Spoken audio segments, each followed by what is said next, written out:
Sa video mga boss, kinakabit na ni Kuya ang bakal parang spacer para pangnipit sa mags at sa tornilyo para hindi na humiwalay.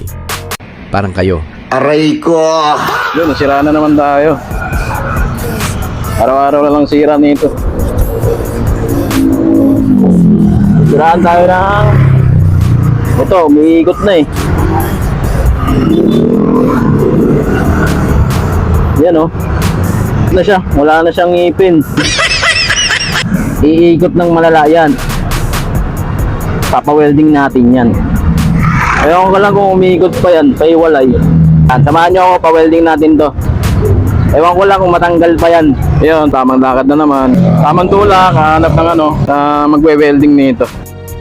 So ngayon, nakahanap na ako ng welding shop bandang Olas. Mga boss, ang layo ng tinulak ko northwest to Olas. Tapos tirek pa ng sinag ng araw. Pakak talaga. Diyan sa video mga boss, kinakabit na ni Kuya ang bakal parang spacer para pangnipit sa mags at sa tornilyo para hindi na humiwalay. Parang kayo. Aray ko!